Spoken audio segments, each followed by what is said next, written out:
अस्सलाम वालेकुम नाज़रीन। ऐसे लोग जो सऊदी से खरूज नहाई पर आए और खरूज नहाई पर आने के बाद उनका मरहल मनल दखूल आ रहा है, उनको नहीं पता क्या हुआ, क्यों उनका मरहल मनल दखूल आ रहा है, क्यों पाबंदी लग गई है।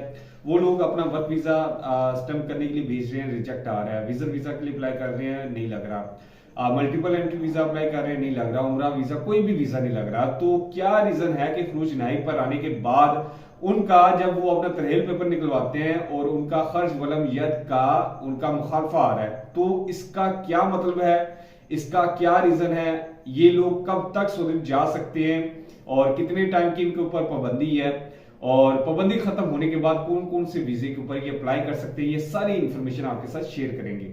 हालिया दिनों में मुझे बहुत सारे ऐसे पेपर रिसीव हुए जिनके ऊपर सेम जो मुखालफा वो आ रहा था खर्च वलम यद का।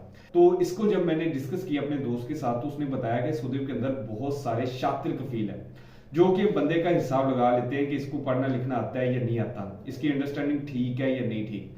तो ऐसे लोग जो जिनके ऊपर इनको गुस्सा होता है और जिसका ये नुकसान करना चाहते हैं और उससे बदला लेना चाहते हैं, और वो बंदा अगर उनकी बात में नहीं आ रहा, यानी आपका कफील या आपकी कंपनी आपको बोल रही है कि आप खरूज नहाई पर ना जाओ, आप यहां पर रहो, काम करो, हमारे साथ काम करो, छुट्टी पर चले जाओ और जाने के बाद दोबारा नेवीसी पर आ जाना, लेकिन आप जिद कर रहे हैं, बजिद हैं कि नहीं मैंने खरूज नहाई पर जाना है, तो उस सूरत में कंपनी फिर चाल चलती है और आपका खरूज बौदा लगा लेती है। यानी वो आपका खरूज नहाई नहीं लगा रही और आपको बोल रही है कि आपका खरूज नहाई लगा दिया, आप जाओ वापस, लेकिन हकीकत में आपका खरूज बौदा लगा है, फाइनल एग्जिट नहीं लगा, री एंट्री वीजा लगा है और आप री एंट्री वीजे पर वापस अपने मुल्क आ गए हो।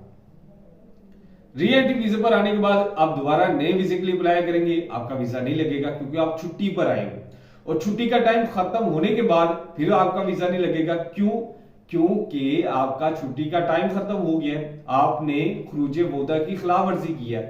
उस सूरत में जवाजात में आपका खर्च वलम यद का स्टेटस शो हो जाएगा, वो शो हो जाता है तो आपका वीजा नहीं लगेगा। उस सूरत में क्या होगा कि आपको 3 साल तक इंतजार करना पड़ेगा। 3 साल 2 माह आपके मुकम्मल हो जाते हैं। उसके बाद मतार पेपर में अगर आपका मरहल मनल दखूल नहीं आ रहा या आ रहा है, 3 साल 2 माह मुकम्मल हो गए हैं, तो आप उसके बाद अपने वीजे के लिए अप्लाई करें, इंशाल्लाह आपका वीजा लग जाएगा। तो इसमें सिर्फ आपको चीट किया गया है और आपके साथ एक चाल चली गई है और आपको खरूज बौदा पर भेजने के बाद आपको यह बताया गया कि आप खरूज नहाई पर चले गए हैं।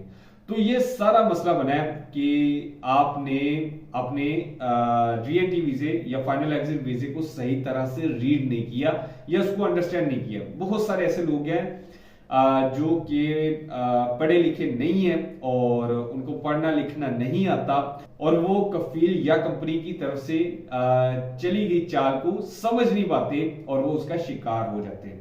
तो ऐसे लोग टेंशन ना ले, 3 साल 2 माह के बाद जा सकते हैं, उससे पहले भी जा सकते हैं, लेकिन उसका डिफरेंट प्रोसीजर है। आप अपना तरहेल पेपर मेरे साथ इंस्टाग्राम के ऊपर शेयर कर सकते हैं, उसके हवाले से मैं आपको गाइड कर सकता हूं कि आप कब तक जा सकते हैं, कौन सा मुखालफा है, क्या इशू आपका आ रहा है।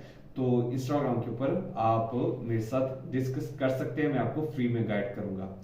इसके अलावा कोई और आपका सवाल हो तो वो आप कमेंट की सूरत में पूछ सकते हैं, इंस्टाग्राम पे पूछ सकते हैं। इस वीडियो को दूसरे लोगों के साथ शेयर कीजिएगा ताकि दूसरे लोग जो कि परेशान है और किसी शख्स का, किसी भाई का ऐसा कोई मसला आ रहा है तो उसको पता चल जाए कि उसके साथ क्या हुआ है और वो आगे अपने लिए बंदोबस्त कर सके और नया वीजा लगवाकर सऊदी जा सके।